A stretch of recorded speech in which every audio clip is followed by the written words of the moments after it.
বন্ধুরা, WBCS and PSC coaching চ্যানেলে তোমাদের সকলকে ওয়েলকাম জানাচ্ছি। আজকে আমি তোমার জন্য যে RRB NTPCর গ্র্যাজুয়েট লেভেল পরীক্ষাটা আসছে সেই পরীক্ষার স্ট্র্যাটেজিকের প্রিভিয়াস ইয়ার কোশ্চেনের একটা সেট নিয়ে এসেছি। আশা করছি এই স্ট্র্যাটেজিকের কোশ্চেনের প্রিভিয়াস ইয়ার কোশ্চেনের সেটগুলো কিন্তু তোমাদের RRB NTPCর গ্র্যাজুয়েট লেভেল ছাড়াও যেটা আন্ডার গ্র্যাজুয়েট লেভেল পরীক্ষা হবে সেখানেও উপকারে আসবে, এবং দেখবে সেন্ট্রালের যে অন্যান্য পরীক্ষাগুলো হয় কিংবা রাজ্য সরকারের অন্যান্য পরীক্ষাতেও উপকারে আসবে। আর আমার ভিডিওগুলো ভালো লাগলে ভিডিওগুলোকে লাইক করো, পারলে চ্যানেলটাকে সাবস্ক্রাইব করে শেয়ার করো, খারাপ লাগলে কিন্তু অবশ্যই ডিসলাইক করো এবং কমেন্ট কিন্তু অবশ্যই করো বন্ধুরা। আর আমার টেলিগ্রাম চ্যানেলটা যারা এখনও জয়েন করোনি তারা কিন্তু আমার টেলিগ্রাম চ্যানেলের লিঙ্কটা ইউটিউবের ডেসক্রিপশন বক্সে পেয়ে যাবে, এবং যারা ইউটিউবের ডেসক্রিপশন বক্সে টেলিগ্রাম চ্যানেলের লিঙ্কটা পাবে না বা ইউটিউবের ডেসক্রিপশন বক্স ব্যাপারটা বোঝো না, তারা দেখবে আমি প্রতিটা ভিডিও শেষে সবথেকে প্রথম আমি কমেন্ট করে রাখি, সেই কমেন্ট বক্সে কিন্তু আমার টেলিগ্রাম চ্যানেলের লিঙ্কটা দিয়ে রাখি। সেই টেলিগ্রাম চ্যানেলের লিঙ্ক থেকে জয়েন হয়ে গিয়ে তোমরা টেলিগ্রাম চ্যানেলটা জয়েন হয়ে যাও, লিঙ্কে ক্লিক করে ওখানে কিন্তু এই ভিডিওগুলোর ফ্রি PDF পেয়ে যাবে, সেখান থেকে তোমরা ফ্রি PDFগুলো ডাউনলোড করে নিও, ঠিক আছে?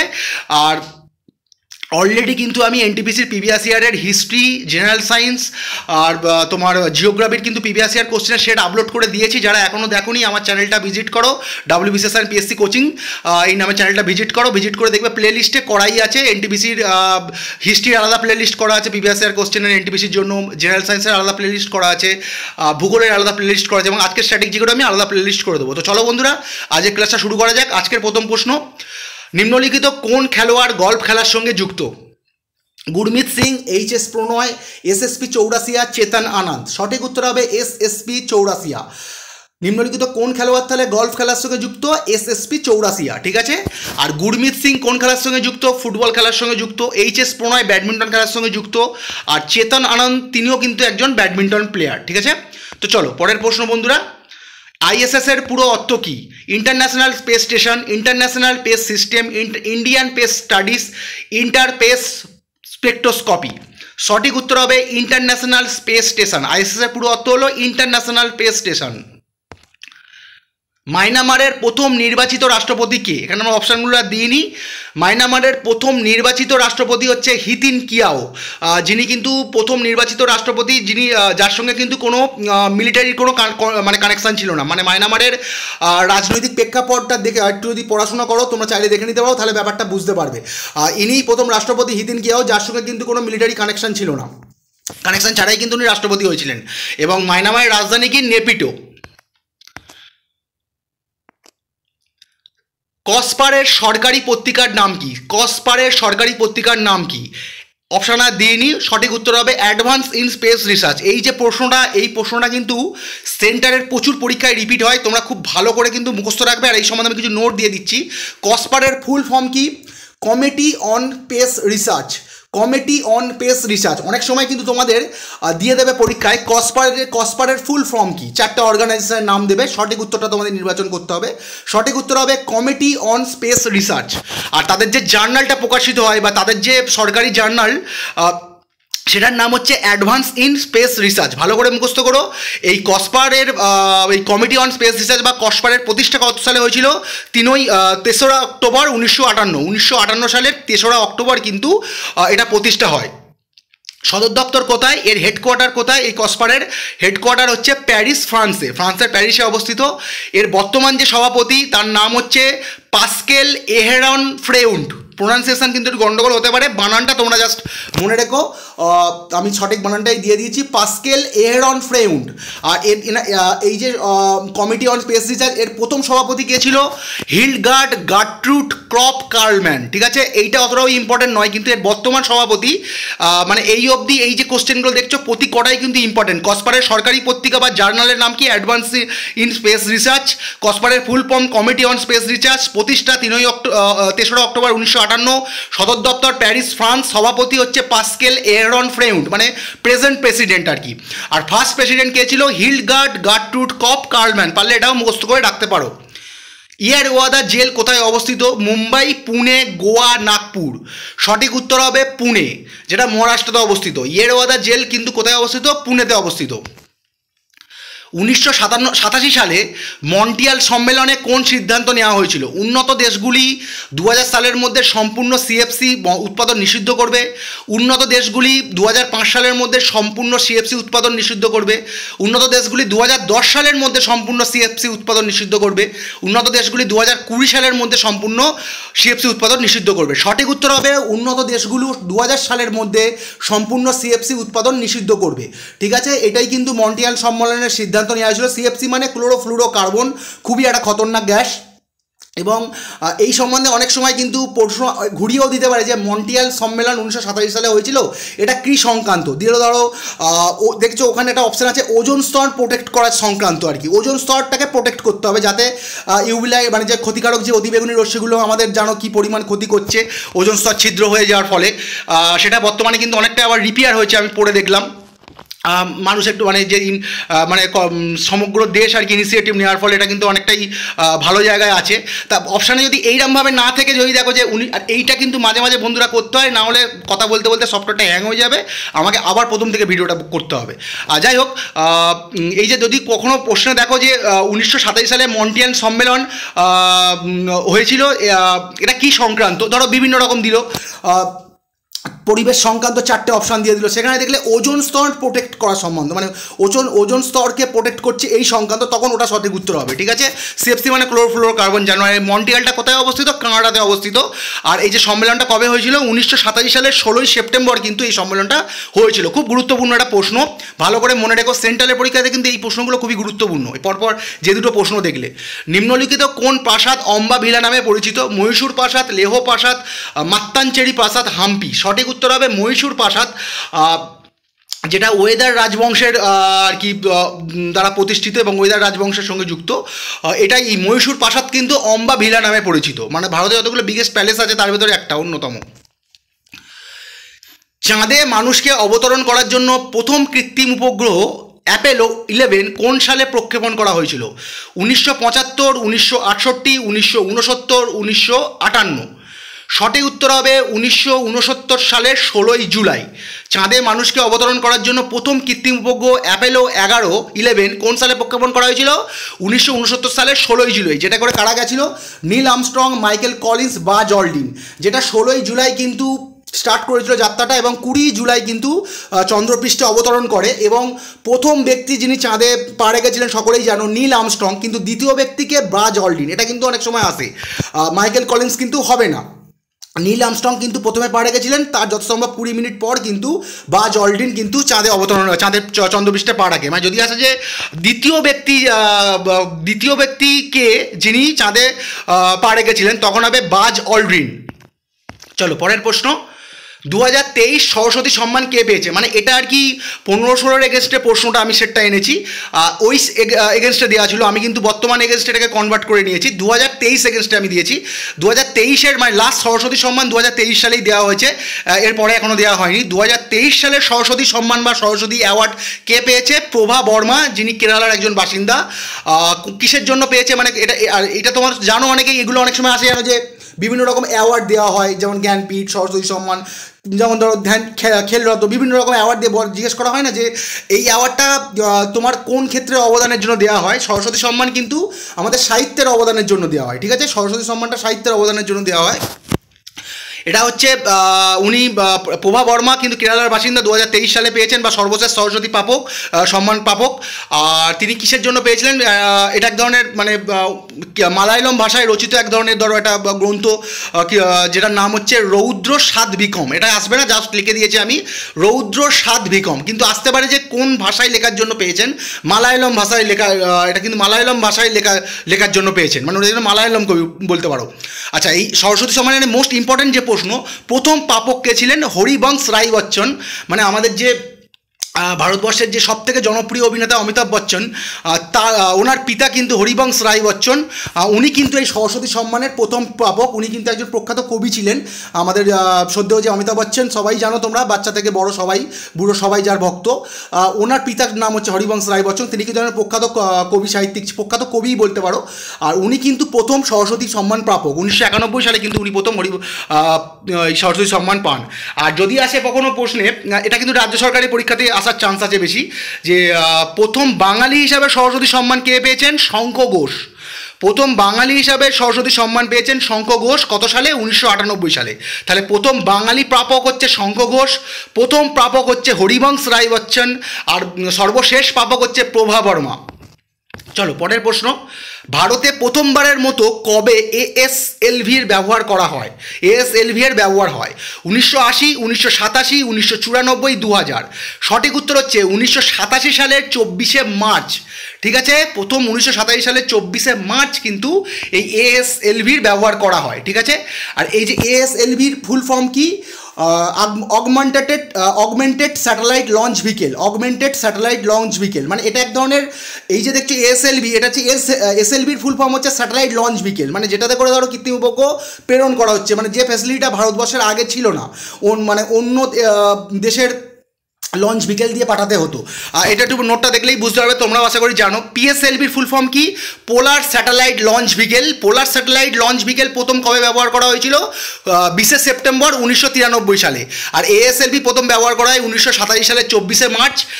আর GSLV বর্তমানে হয়তো এই প্রসেসটাই ব্যবহার করা হয়, এই প্রযুক্তিটাই। এর আরও অনেক রকম অ্যাডভান্স আছে, তোমরা দেখে নিও। GSLV ফুল ফর্ম হচ্ছে Jio synchronous satellite launch ভিকেল। Jio synchronous satellite launch ভিকেল, এইটার প্রথম প্রয়োগ করা হয় 18 এপ্রিল 2001 সালে। তাহলে ASLV এর প্রথম প্রয়োগ করা হচ্ছে 1927 সালে 24শে মার্চ, মানে সালটাই মনে রাখো 1927 সালে। PSLV 1993 সালে। আর GSLV মানে জিও সিঙ্ক্রোনাস স্যাটেলাইট লঞ্চ ভিকেল, এটা কিন্তু 2001 সালে কিন্তু প্রথম ব্যবহার করা হয়েছিল। আর এটা সবকটাই কিন্তু শ্রীহরিকোটা থেকেই হয়েছিল, যেটার বর্তমান নাম সতীশ ধাওয়ান স্পেস সেন্টার। তোমরা জানো অন্ধ্রপ্রদেশে অবস্থিত, এইসব কোশ্চেনটাও আসবে। আর যদি বলা হয় যে ভারতের প্রযুক্তি ইউজ করে প্রথম SLV মানে স্যাটেলাইট লঞ্চ ভিকেল কবে ইউজ করা হয়, এটাও কিন্তু পরীক্ষায় আসে, যে ভারতের প্রথম যে মানে স্যাটেলাইট লঞ্চ ভিকেল মানে এই যে তোমার লঞ্চ ভিকেল প্রথম ভারতে কবে ইউজ করা হয়, এটা হচ্ছে 1980 সালে। তোমার যেটা ইউজ করা হয়েছিল তার নাম হচ্ছে SLV 3 মানে satellite launch ভিকেল 3, India's first satellite launch ভিকেল। যদি কখনো প্রশ্নে দেখো, এটা কিন্তু বন্ধুরা করতেই হচ্ছে, না হলে হ্যাং হয়ে যাবে সফটওয়্যার। যদি দেখো প্রশ্নে কোনো দিন যে ভারতের প্রথম পরীক্ষামূলক স্যাটেলাইট লঞ্চ ভিকেল কি, সেটা হচ্ছে SLV 3। ঠিক আছে, যেটা 1980 সালের 18 জুলাই কিন্তু প্রক্ষেপণ করা হয়েছিল।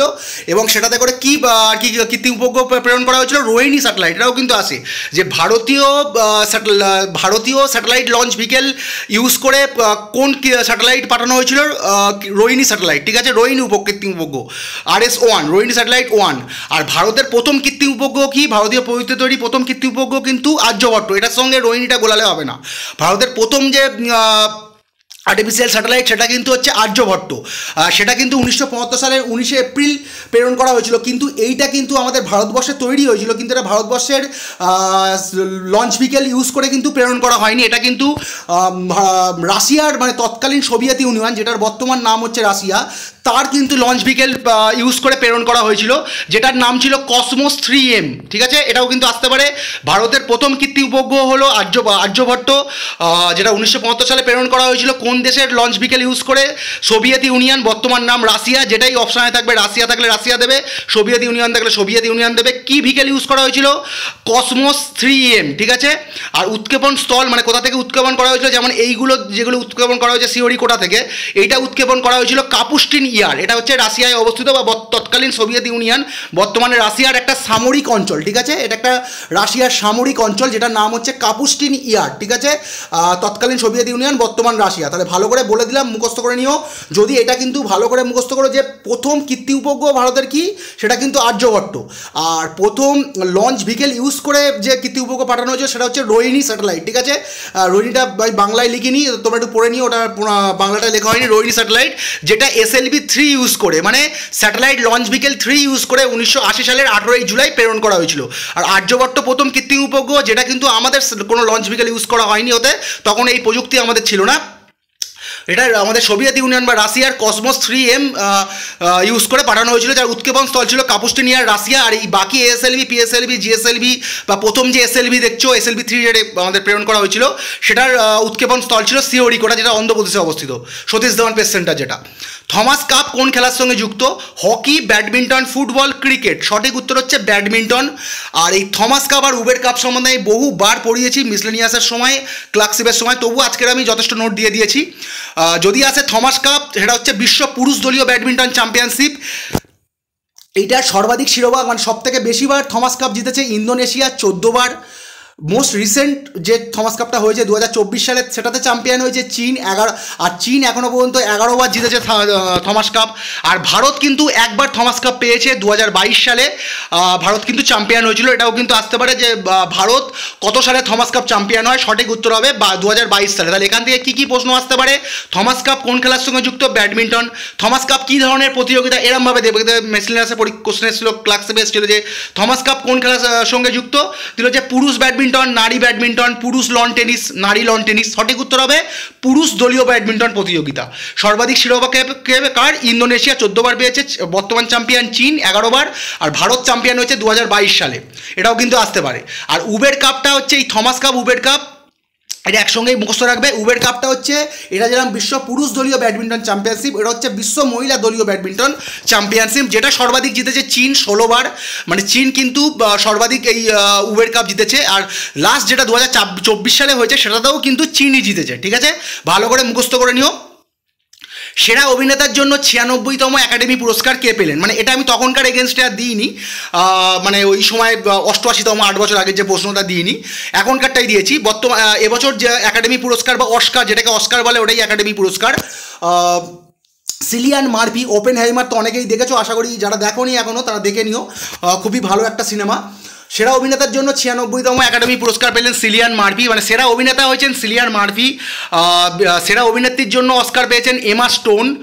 আর সেরা পরিচালকের জন্য অস্কার পেয়েছেন ক্রিস্টোফার নোলান, যিনি কিন্তু এই বলছি এটা বলে নিই, সেরা সিনেমা ওপেনহাইমার। এই যে দেখছো সিলিয়ান মার্ফি, ইনি কিন্তু এই ওপেনহাইমারের মুখ্য চরিত্র অভিনয় করেছেন ওপেনহাইমার সিনেমাতে। এবং এই ওপেনহাইমার সিনেমার পরিচালক ছিলেন কিন্তু ক্রিস্টোফার নোলান। মানে ওপেনহাইমার কিন্তু মানে প্রচুর একাডেমি অ্যাওয়ার্ড পেয়েছে, মানে যেটা লেটেস্ট একাডেমি অ্যাওয়ার্ড প্রদান করা হয়েছে। আর মিউজিকের জন্যও পেয়েছে, ওপেনহাইমার থেকেই পেয়েছে, তোমরা চাইলে দেখে নাও। এছাড়াও কিন্তু তোমরা যদি চাও যে অস্কারের কিন্তু আরও অনেক পুরস্কার হবে, সেরা 500 অভিনেতা, সেরা 500 অভিনেত্রী, সেরা অ্যানিমেটেড মুভি, সেরা বৈদেশিক চলচ্চিত্র, সব প্রচুর হয়। সেরা মানে গান, মানে সোলো সং হিসাবেও, কোনো সিনেমায় অর্গানাইজ করা মিউজিক হিসাবে, মানে প্রচুর অ্যাওয়ার্ড হয়, তোমরা চাইলে দেখে নিতে পারো। সেগুলোর জন্য আলাদা ক্লাস করা হয়, মানে এইসব ক্লাসের মাঝে দেওয়া সম্ভব নয়, শুধু এইগুলো আসতে পারে বলে দিয়ে দিয়েছি। সেরা অভিনেত্রী হচ্ছে এমা স্টোন, সেরা অভিনেতা সিলিয়ান মার্ফি, সেরা পরিচালক ক্রিস্টোফার নোলান, সেরা সিনেমা ওপেনহাইমার। এইটা থেকে কিন্তু বেশি আসতে পারে, এই 4টে থেকে। কালবেলিয়া নৃত্য কোন রাজ্যের সঙ্গে সম্পর্কিত? রাজস্থান, মধ্যপ্রদেশ, গুজরাট, মহারাষ্ট্র। সঠিক উত্তর হবে রাজস্থান। কালবেলিয়া নৃত্য কিন্তু রাজস্থানের সঙ্গে সম্পর্কিত। ঠিক আছে, চলো পরের প্রশ্ন। ভারতের প্রথম মহাকাশচারীকে? Kalpana Chawla, Rakesh Sharma, Sunita Williams, rubbish Malhotra. সঠিক উত্তর হচ্ছে রাকেশ শর্মা। 1984 সালে 3ই এপ্রিল কিন্তু, 1984 সালে 3রা এপ্রিল বা 3ই এপ্রিল যাই বলি, সোভিয়েত মহাকাশযান সৌজ 11 করে কিন্তু তিনি মহাকাশ যাত্রা করেছিলেন। বানানটা ভুল হয়েছে, মহিকাশ হয়ে গেছে, ওটা মহাকাশ হবে। তাহলে ভারতের প্রথম মহাকাশচারী কে ছিলেন? আমাদের রাকেশ শর্মা। ঠিক আছে, 1984 সালে কিন্তু 3রা এপ্রিল কিন্তু উনি কিন্তু সোভিয়েত মহাকাশযান সৌজ 11 করে মহাকাশ যাত্রা করেছিলেন। নিম্নলিখিত কোন খেলাটি বোর্ড গেম নয়? দাবা, সাপ ও মই, মানে যেটা সাবলুডো খেলা হয়, ব্রিজ, চেকার্স। সঠিক উত্তর হবে বাকি যে কটা দেখছো, দাবা, সাপ ও মই, চেকার্স, সবকটাই কিন্তু কোনো বোর্ড ইউজ করে খেলা হয়। ব্রিজ কিন্তু কি খেলা? যারা তাস খেলতে পারো তারা জানো, ব্রিজ কিন্তু তাসের একটা খেলা, মানে তাসের তো প্রচুর খেলা হয়, মানে তাসের প্রচুর খেলা হয়। ঠিক আছে, যারা তাস খেলো, আমি অত তাস সম্বন্ধে জানি না, যতটুকু পড়াশোনার জন্য লাগে ততটুকুই জানি। তাসের কিন্তু একটা খেলা কিন্তু ব্রিজ। নিম্নলিখিত কোন খেলায় স্পর্শ করে প্রতিপক্ষকে আউট করা হয়? মানে স্পর্শ করে অপোনেন্টকে আউট করা হয়। Kho kho, table tennis, judo, kalari. সঠিক উত্তর কিন্তু খোখো। খোখো খেলাতে কিন্তু প্রতিপক্ষকে টাচ করে আউট করা হয়। নিম্নলিখিত কোনটি 12টি রাশির অন্তর্ভুক্ত নয়? কুম্ভ, তুলা, মীন, অফিওকাস। সঠিক উত্তর হবে অফিওকাস। ঠিক আছে, বাকি যে তিনটে দেখছো এগুলো কিন্তু সবকটাই কোনো না কোনো রাশির অন্তর্গত। যেমন দেখবে যে আমরা প্রতিটা যারা পড়াশোনা করছি বলে জাতক জাতিকাদের আলাদা আলাদা রাশি আছে, ওই টোটাল 12টা রাশি আছে। তোমরা কিন্তু ওই 12টা রাশি একটু মনে করে নিও, মানে যেমন তার ইংলিশ নামগুলোও মনে করো, যেমন জেমিনি মানে মিথুন, তুলা মানে মনে হয় লিব্রা, মানে ওর বাংলা নাম ও ইংলিশ নাম যে 12টা রাশি আছে, ওই 12টা রাশির বাংলা নাম ও 12টা রাশির ইংলিশ নাম ভালো করে মুখস্থ করে নিও, ওখান থেকে কিন্তু প্রশ্ন আসতে পারে। Indira Gandhi national centre for arts বা IGNC এর সদর দপ্তর কোথায় অবস্থিত? নিউ দিল্লি, কলকাতা, লখনৌ, মুম্বাই। সঠিক উত্তর হবে নিউ দিল্লিতে। আর এটা কিন্তু এরকমভাবে আসতে পারে যে IGNC এর ফুল ফর্ম কি, ঠিক আছে? তাহলে সদর দপ্তর কি হবে? New Delhi, Indira Gandhi national centre for arts. নিম্নলিখিত কোন শব্দটি আইস হকি খেলার সঙ্গে যুক্ত? ওখানে কিন্তু শুধু হকি ছিল, ওখানে ছিল শুধু হকি, আমি কিন্তু চেঞ্জ করে আইস হকি করেছি। শব্দগুলো হচ্ছে face of, kick off, offside, body line. কারণ ওখানে হকির সঙ্গে কিন্তু ফেস অফ কথাটা মানে আমার ঠিক লাগেনি, ওখানে বুলি অফ বলে একটা কথা হয়, ফেস অফ কথাটা কিন্তু অনেক খেলার সঙ্গে যুক্ত, তার ভেতরে আইস হকি একটা অন্যতম। ওখানে শুধু হকি ছিল। তাহলে দেখো একটু ভালো করে, তোমার চাইলে চেক করে নিও আইস হকি খেলার সঙ্গে নিম্নলিখিত কোন শব্দটা যুক্ত? ফেস অফ খেলার শব্দটা যুক্ত। আচ্ছা, মহাকাশে ভ্রমণকারী প্রথম ব্যক্তিকে, যেমন একটু আগে এসেছিল মহাকাশে ভ্রমণকারী প্রথম ভারতীয় ব্যক্তিকে ছিল, এখানে মহাকাশ ভ্রমণকারী মানে একদম প্রথম ব্যক্তি Neil Armstrong, Yuri Gagarin, Edwin ব্রাজ অল্ডিন, Valentina Tereshkova. সঠিক উত্তর হচ্ছে ইউরি গ্যাগরিন। তোমরা ছোটো থেকেই পড়ছো, যিনি কিন্তু তৎকালীন সোভিয়েত ইউনিয়ন ও বর্তমান রাশিয়ার বাসিন্দা ছিলেন। 1961 সালের 12ই এপ্রিল তিনি কিন্তু মহাকাশে যাত্রা করেন। তাহলে প্রথম যদি আসে যে প্রথম মহাকাশ ভ্রমণকারীকে ইউরি গ্যাগরিন, আর প্রথম মহাকাশ ভ্রমণকারী মহিলাকে বা সর্বকনিষ্ঠ মহিলাকে তখন হবে ভ্যালেন্তিনা তেরেস্কোভা। তিনি কিন্তু বিশ্বের প্রথম নারী মহাকাশচারী ছিলেন, তিনিও রাশিয়ার বাসিন্দা। 1963 সালের 16ই জুন কিন্তু তিনি মহাকাশ পাড়ি দিয়েছিলেন। ভালো করে মুখস্থ করে নিও। তাহলে যদি আসে যে সর্বপ্রথম মহিলা ভ্যালেন্তিনা তেরেস্কোভা, সর্বপ্রথম যাত্রী ইউরি গ্যাগরিন, আর ভারতীয় হলে রাকেশ শর্মা। মৌমা দাস, সৌম্যজিৎ ঘোষ নিম্নলিখিত কোন খেলার সঙ্গে যুক্ত? মৌমা দাস ও সৌম্যজিৎ ঘোষ নিম্নলিখিত কোন খেলার সঙ্গে যুক্ত? Table tennis, badminton, loan tennis, squash. সঠিক উত্তর হবে টেবিল টেনিস। এরা দুজনেই কিন্তু প্রখ্যাত টেবিল টেনিস প্লেয়ার। এল সুব্রমণিয়াম কোন বাদ্যযন্ত্রের সঙ্গে যুক্ত? সেতার, সরোদ, বেহালা, গিটার। সঠিক উত্তর কিন্তু বেহালা। এল সুব্রমণিয়াম কিন্তু বেহালা বা ভায়োলিনের সঙ্গে যুক্ত। ইনি কিন্তু পদ্মশ্রী ও পদ্মভূষণ দুটোই পেয়েছেন। আর তোমরা যারা গান শোনো আশা করি সকলেই জানো কবিতা কৃষ্ণমূর্তি, এইভাবেও কিন্তু আসতে পারে।